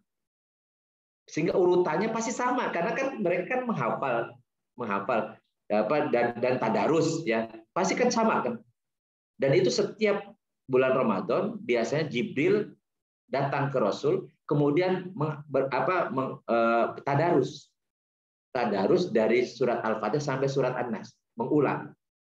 Sehingga Rasulullah ya tidak akan keliru tadi susunan ayatnya, susunan suratnya dan seterusnya itu. Dan ini wahyu semua. Demikian pula para sahabat, dan mereka sering bertemu bareng-bareng, tadarusnya bareng-bareng gitu ya, saling memperdengarkan bacaannya dan seterusnya. Bahkan mereka saling bertanya tentang isinya, maksudnya, tafsirnya gitu ya, tafsirnya. Ya, seperti misalnya surah Al-Adiyat ini kata Ibnu Abbas ini, Abdullah bin Abbas, bahwa ini al-adiyat adalah kuda. Tapi kalau kayak kata Ali, kan ini turunnya di Mekah. Jadi di Mekah dulu waktu perang Badar nggak pakai kuda kita, cuma ada dua kuda juga tidak sebagai kuda perang gitu. Jadi makanya beliau mengatakan kalau menurut Ali karamallahu wajah itu bukan al-adiyat, itu bukan kuda tapi unta gitu ya. Jadi berbeda pendapat tuh. Karena tadi mereka kalau tidak ngerti saling bertanya. Walaupun kemudian ulama memperkuat bahwa itu maksud adalah kuda perang yang lebih kuat. Nah, susunan ini kemudian ketika para sahabat mulai berwafat, udah umur, ada yang meninggal karena syahid berperang, ada meninggal karena umur, dan ini khawatir nih Khalifah Abu Bakar itu khawatir ini gimana. Para sahabat besar pada saat itu bersepakatlah ini harus ada upaya membukukan Al-Quran, karena kalau tidak nanti hilang tuh Al-Quran. Dengan meninggalnya para penghafal Quran, bisa jadi nanti kemudian hilang tuh hafalannya, karena memang mengandalkan ingatan. Akhirnya kemudian disepakati, maka mulailah pada masa Khalifah Umar bin Abu Bakar As-Siddiq dikumpulkan catatan-catatan itu. Tapi para sahabat ini hafal semua, gitu, hafal semua. Jadi catatannya aja yang tercecer coba dikumpulkan semua, ya, kumpulkan semua, dan ternyata belum selesai sampai meninggalnya Abu Bakar As-Siddiq. Dilanjutkan oleh Khalifah Umar bin Khattab. Kumpulkan. Itu pun belum selesai sampai wafat juga Umar bin Khattab. Pada masa Khalifah Utsman bin Affan baru kemudian selesai itu dikumpulkan. Kemudian dicek, kemudian ditulis ulang dari surat Al-Fatihah sampai surat An-Nas. Kemudian mereka ngecek karena ribuan orang yang hafal. Ya dicek urutannya, kata-katanya dan seterusnya. Tidak ada yang salah. Cuma dulu itu belum ada titik. Belum ada sakal. Jadi belum ada titik, belum ada sakal. Karena mereka hafal, mau ada titik, mau ada sakal, mereka bisa baca karena hafal. Beda kalau kita kan, jangankan tidak pakai titik, tidak pakai sakal. Oh, ada sakalnya juga salah-salah bacanya kan gitu. Kita gitu. Tapi kalau para sahabat enggak, mereka dulunya kan nggak ada catatannya tuh karena mereka hafal. Nah kemudian diperbaikilah, ditambahin dengan titik. Jadi penemuan titik itu sangat luar biasa berjasanya pada kita. Bayangkan kalau misalnya Al-Quran tanpa titik, bagaimana membedakan ta, na, ba, ta, gitu gimana kalau nggak ada titik kan? Itu hanya dititikin. Ketika aja nggak cukup, masih bingung nih, ini patah, domah atau kasroh gitu kan? Nah macam muncullah ilmu nahu. Ilmu nahu itu menentukan ini patah, domah atau kasroh. Jadi ini fa'il, maf'ul atau keterangan gitu. Makanya belajarnya kita belajar nahu itu ya. Kemudian apa panjang pendeknya? Panjang pendek itu kan berhenti di mana? Maka tulislah ada wakof, ada mim, artinya wajib berhenti, ada sodlam, lebih baik nyambung dan seterusnya. Tulis. Udah gitu, sekarang ada mesin cetak, dicetak. Dan dicetak itu cetak di mana? Kalau ikuti di Arab Saudi ikuti mazhab Hambali. Tapi kalau Toha Putra Semarang itu ikuti mazhab Syafi'i. Jadi bisa berbeda juga tuh kan. Nah, jadi tadi misalnya yang diindikan oleh Budak Janib, tidak ada modifikasi sama sekali. Jadi memang turun seperti itu, urutannya seperti itu, dan itu ribuan orang hafal.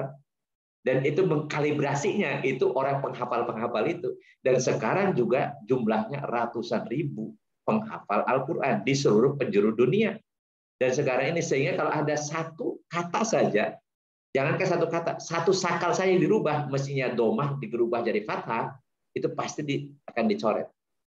Pasti ini salah, keliru, karena ada ratusan ribu orang yang hafal Quran. Makanya di Al-Quran juga disebutkan, inna nahnu nazzalna dzikra wa inna lahu lahafidun. Sesungguhnya kami yang Allah yang menurunkan Al-Quran, maka kami pula yang akan menjaga.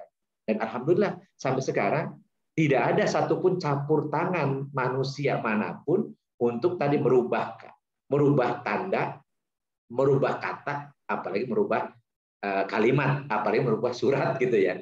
Pasti ketahuan. Jadi kalau ada orang nyelipkan saja, misalnya kan pernah ada Quran yang palsu gitu ya, ditambahin satu kata saja itu pasti ketahuan. Wah ini ada pemalsuan, ada satu kata saja atau bahkan satu tanda saja. Itu hebatnya Al-Quran. Jadi tadi makanya kita belajar tidak di hasilnya, belajar saja udah. Rasulullah mengatakan khairukum man ta'allama al-Qur'ana wa 'allamahu. Sebaik-baikan ada yang belajar Al-Qur'an dan mengajarnya akan kembali. Dan kalau kita belajar tadi pahala belajarnya sudah dapat. Belum tadi mencintainya. Kemudian tadi mengaguminya. Karena ke Al-Qur'an itu harus kayak gitu.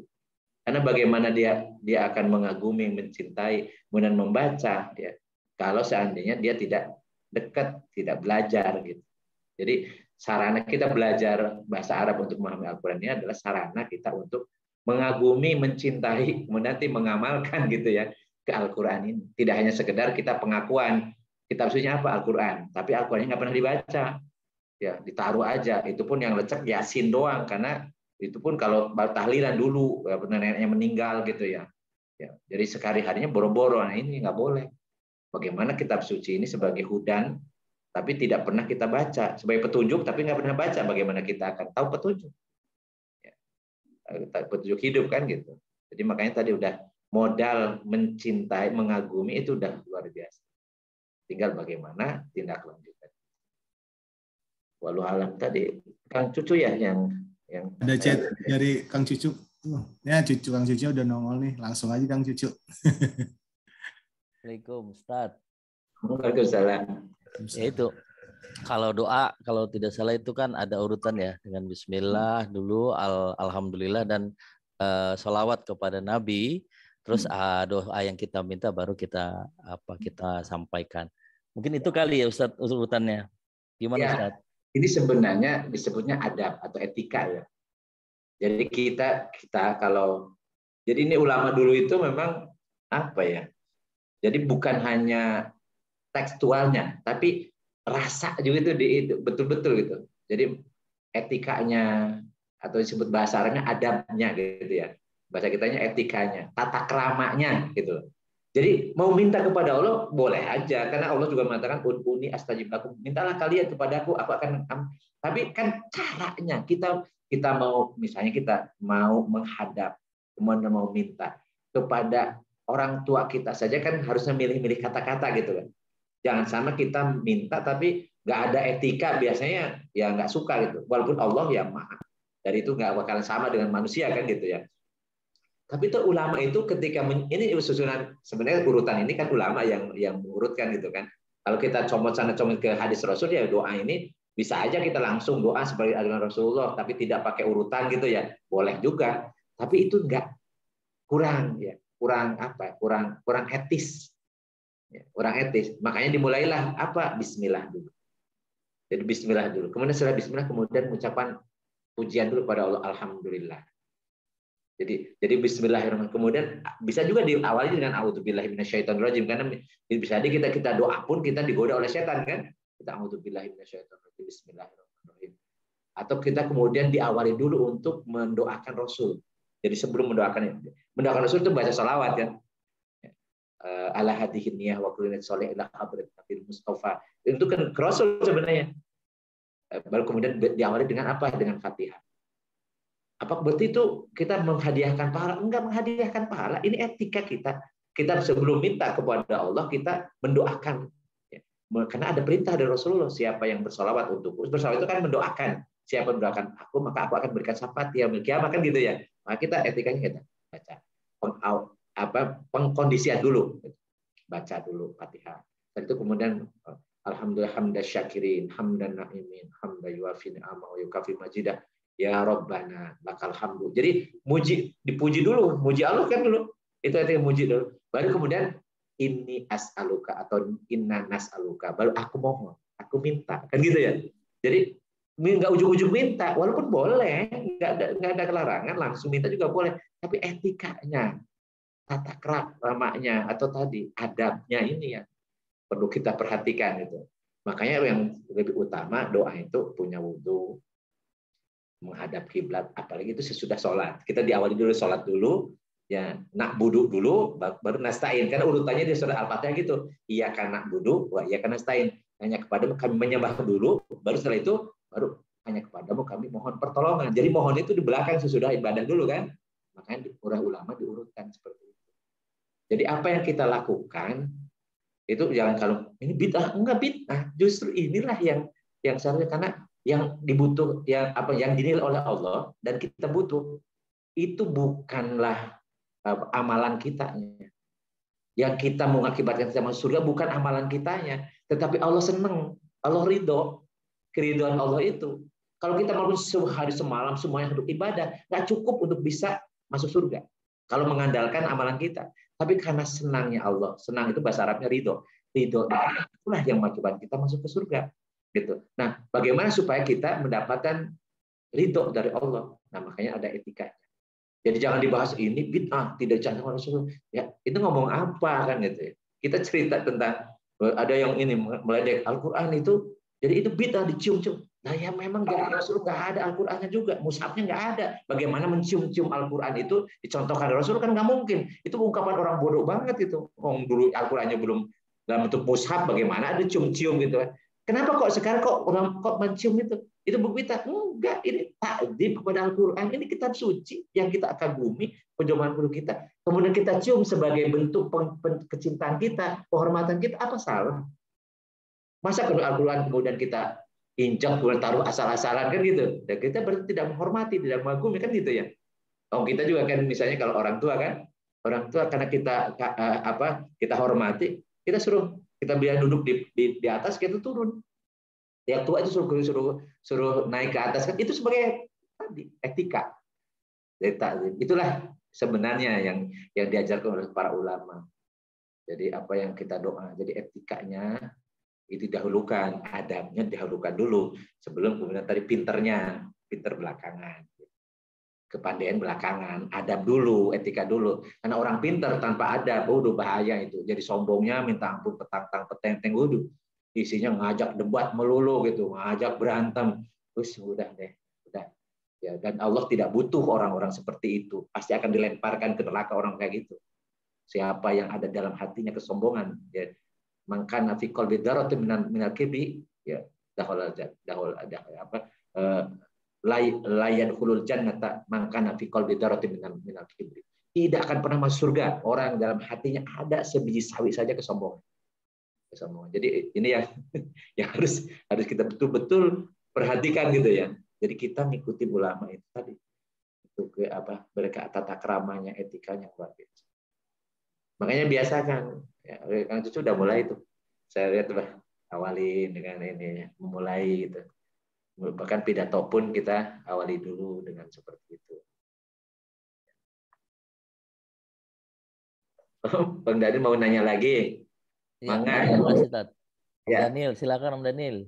Iya, pertanyaan saya awam ya, anggap aja nggak ngerti ya. Ini kan tadi kita sudah sepaham bahwa Al-Quran itu luar biasa, kesempurnaannya, kemurniannya, ya. Penafsiran pun kayaknya juga orang kan sudah pada satu kesamaan cara menafsir. Ya, jadi pasti dalam menafsir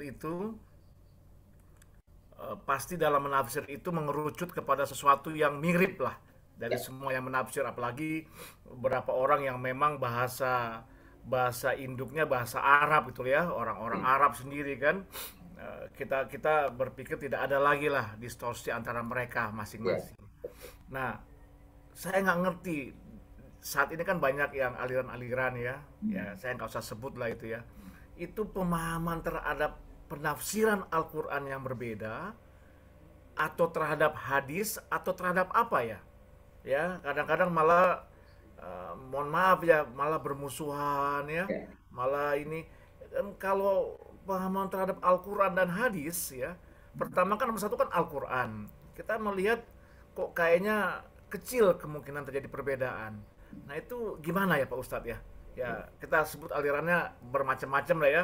Malah yang ada yang sangat ekstrim perbedaannya. Padahal kita bernarasumberkan sama gitu loh. Al-Quran yang kita anggap sangat sempurna gitu loh. Gimana Pak Ustadz tanggapannya? Jadi masalahnya di hati. Oke. Masalah di hati. Jadi sebenarnya misi kita di hidup di dunia itu kan dalam surah Al-Quran, wa nafsi wa masawa fa'alhamaha fujuraha wa taqwa qad aflaha man zakkaha wa qad khaba man dassaha. Demi jiwa dan penyempurnaan penciptaan jiwa, kami telah wahyukan kepada jiwa itu fujuraha wa taqwa. Jadi membangkangnya dan taatnya. Jadi potensinya ada 50-50. Sangat beruntunglah qad aflah. Apa itu? Sungguh-sungguh. Jadi sangat beruntunglah, sukseslah orang yang mensucikan jiwanya, membersihkan jiwanya, dan celakalah orang yang mengotori jiwanya. Jadi orang ini bukan salah Al-Qur'annya, bukan kemudian bisa sampai bertentangan dengan Al-Qur'an, bukan. Tapi hati orang yang memahami Al-Qur'an. Iya. Hati orang. Jadi sekarang ini orientasinya adalah tadi orang Sunda bilang pak pinter-pinter, siap ya bangga-banggakan. Siapa yang lebih pinter yang lebih menguasai, mengatakan oh itu masalah, itu mah bid'ah, itu mah macam-macam gitu ya. Padahal apakah zaman hidup Rasul dulu? Kita bisa bayangkan nih 14 abad silam. Dulu orang-orang ini sudah dewasa masuk Islamnya, bahkan tadinya musuh gitu ya. Icil-icil tertarik dapat hidayah. Kemudian nanya kepada Rasul, ya Rasulullah, bagaimana aku untuk memeluk agama ini? Apa jawaban Rasulullah? Engkau mandi, baca syahadat, sholat. Tidak ada kursus sholat dulu, tidak ada suruh pelatihan dulu macam-macam. Sholatnya gimana? Kata Rasul, "Shollu kama ra'aitumuni usolli." Sholatlah kalian sebagaimana kalian melihat aku sholat. Melihat. Jadi yang melihat Rasulullah sholat kan sholat berjamaah, dan itu ribuan orang makmumnya. Yang melihat paling sahabat yang 3 orang itu pun dari belakang. Kan beliau di depan. Rasulullah ruku, mereka ruku. Rasulullah sujud, mereka sujud. Bacaannya nggak tahu. Oh, baru pada masuk Islam kan? Ya manusia sama. Dulu cerdas juga ya sama dengan kita lah. Ada proses belajar dulu kan. Tapi apakah Rasulullah mempermasalahkan orang-orang yang sholat tanpa ilmu yang banyak? Tapi ngikut saja. Karena ketundukan, kepatuhan itu yang sebenarnya dinilai oleh Allah. Bukan kepandaiannya. Bukan kepandaian. Nah sekarang ini dibalik. Bukan ketundukan, kepatuhan, kebersihan jiwanya yang didahulukan, tetapi kepandaiannya. Ini yang jadi masalah. Makanya saya waktu bahas tentang ulil albab kan harus yadkurunallaha dulu. Ulil albab itu harus ingat kepada Allah dulu, baru ya tafakaruna, baru berpikir. Karena kalau dibalik berpikir dulu baru zikir, jadi sombong orangnya. Gak ingat Allah lagi itu. Ya, itulah yang terjadi pada iblis.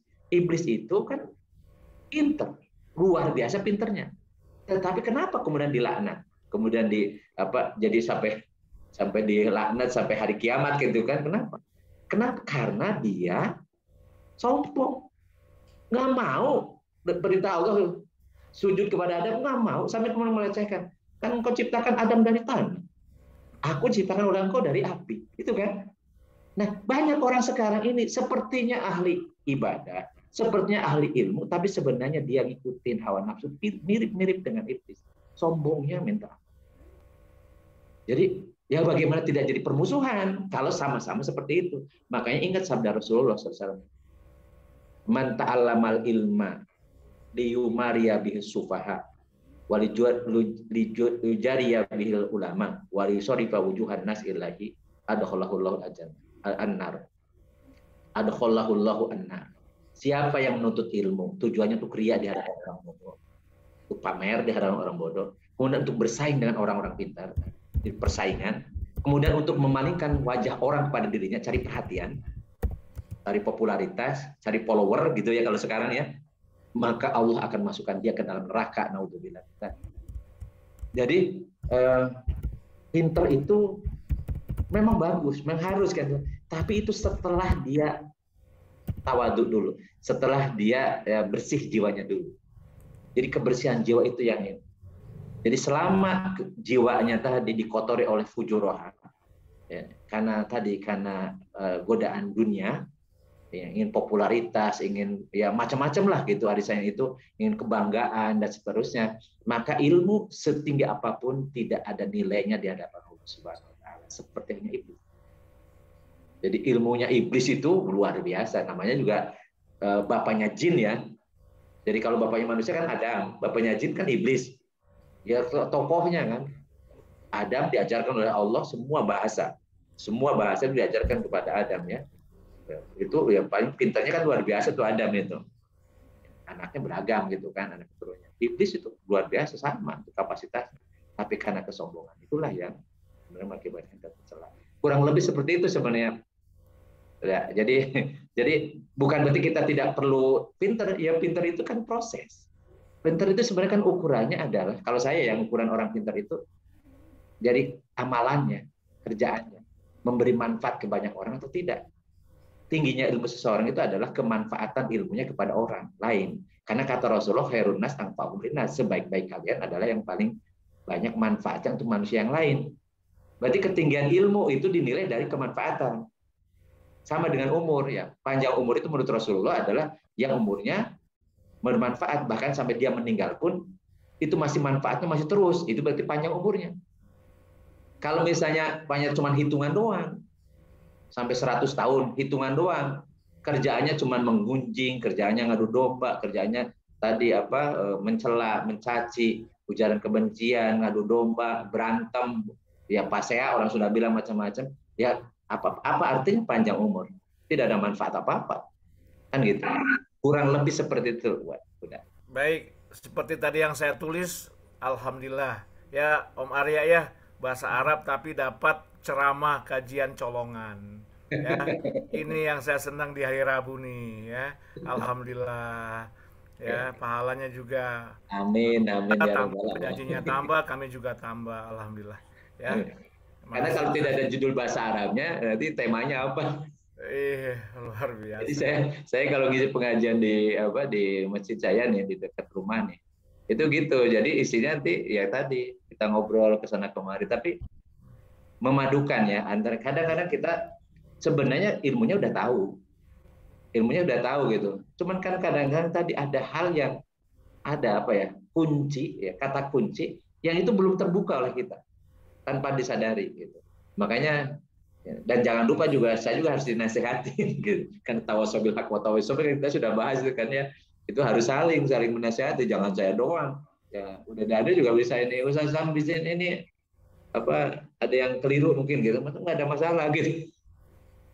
Ya, karena kita juga bisa beda sudut pandang ya, bisa sudut pandangnya bisa beda, sehingga bisa menurut saya salah, bisa jadi menurut misalnya Ustaz Huda Daniel benar atau sebaliknya, gitu kan. Jadi ini yang harus juga sering bicarakan.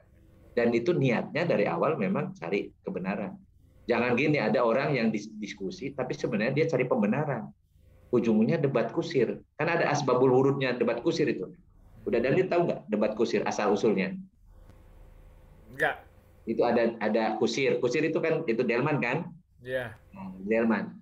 Nah, dia ke delman ada penumpang masuk. Naik, senang banget kan itu. Begitu jalan kudanya kentut, Bang. Kudanya kentut. Nah, kata si kusirnya ini, waduh, kuda saya masuk angin nih. Kata penumpangnya, Bang, gimana kuda masuk angin? Barusan keluar angin kok. Enggak, masuk angin, keluar angin. Masuk angin dan keluar angin. Berantem, Pak. Itu kusir sama penumpangnya berantem. Akhirnya penumpangnya turun tuh. Makanya sampai sekarang disebutkan debat kusir. Oke. Ini canda aja. Jangan biasakan debat kusir. Oke. Lu tanya sama Bang Jody tuh. Jadi saya nggak seneng debat kusir. Apa tuh, Mas? Masuk angin minum wedang uwuhnya Kang Jody tuh. Mantap. Kayaknya udah namanya tuh. Kode keras. Tahu nih. Waduh, lagi asik makan. Ada jeruk keringnya, ada KB-nya ya. Di wedang. Ibu-ibu ada. Satu lagi ibu-ibu nanti. Allahu Akbar. Jadi Oke. Ya. Jadi mudah-mudahan insya Allah minggu depan kita lanjutkan. Amin. Jadi saya ya tadi memperkenalkan isim fa'il, isim maf'ul. Maksudnya kan sering ketemu tuh. Jadi kadang-kadang kita juga salah kaprah tadi misalnya almarhum. Orang tidak beriman kalau disebut almarhum sih. Almarhum itu isim maf'ul artinya orang yang pasti disayangi Allah. Kok ini kelakuannya nggak beres, atau dia tidak beriman, kok disebut almarhum? Tapi udah salah kaprah kita ini kan. Ya udahlah gitu. Secara bahasa saya bilang salah itu. Karena kita belum tahu belum disayangi atau tidak, ya. Tapi udah terlanjur sekarang almarhum. Jadi kalau almarhum identik orang sudah meninggal. Ya, sama dengan misalnya yang didoakan husnul khotimah, ada yang marah. Ustaz jangan doain saya husnul khotimah. Loh, kenapa? Kan saya masih hidup. Loh, husnul khotimah itu justru kan supaya nanti ujung hidupnya baik. Kan masih hidup. Nah kalau sudah meninggal, ngapain saya doain husnul khotimah? Kan udah lewat. Jadi kadang-kadang tadi kita suka salah ini. Ada yang ini. Ustaz boleh nggak saya misalkan innalillahi wa inna ilaihi raji'un pada yang meninggal non muslim? Loh, kata innalillahi wa inna ilaihi raji'un itu bukan mendoakan orang yang meninggal. Bukan. Nggak doa itu. Itu mah penyataan kita supaya kita sadar. Innalillahi, kita ini milik Allah. Wa inna ilaihi raji'un, dan sesungguhnya kita semua akan kembali kepada Allah. Itu pernyataan kita supaya ngingetin kita, bukan doain yang meninggal. Doain yang meninggal itu kalau laki-laki Allah maghfir lahu warhamhu, itu kalau perempuan Allah maghfir laha warhamha. Nah, kalau bencong itu yang susah. Allah maghfir lahu apa gimana? Oke. Ya wae ini Ustadz nih. Iya. Berarti nilai itu reminder ya, self reminder ya. Iya, bukan doa loh. Istirja namanya. Jadi itu penyadaran diri kita, ingetin kita supaya tahu ketika ada orang meninggal, oh kita juga akan kembali kepada Allah. Kita juga milik Allah. Sekarang teman kita kembali kepada Allah, kita juga nanti waktunya akan kembali kepada Allah. Makanya disadarkan, bukan doa itu. Mau siapapun yang meninggal. Jadi tetap ucapan innalillahi wa inna ilaihi raji'un gitu.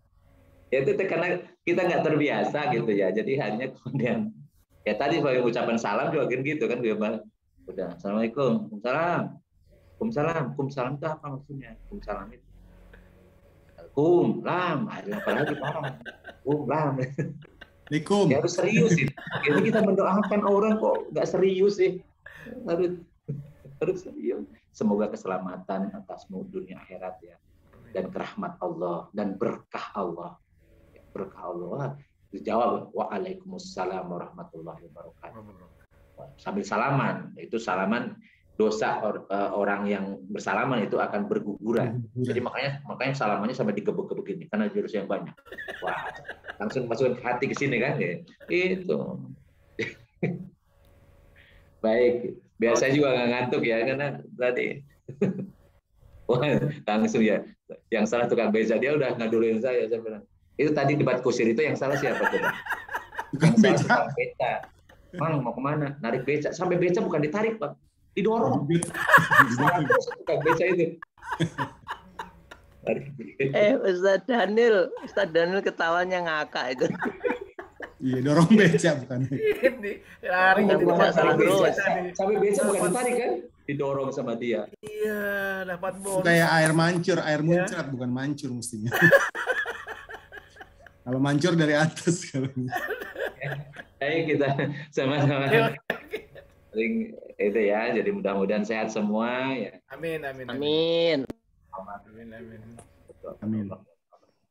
Kita menjadikan generasi pengganti kita lebih baik dari kita semua. Amin. Allahumma shalli wa sallim wa barik ala sayyidina habibina karimina wa dzurrina wa lana Muhammad sallallahu radhiyallahu tabaraka wa ta'ala kulli sahabat Rasulillah ajmain. Allahumma anfa'na bima 'allamtana wa 'allimna ma yanfa'una wa zidna ilman nafi'an. Allahumma yassir lana umurana kullaha wa la tu'assir alaina. Allahumma aslih maqasidana.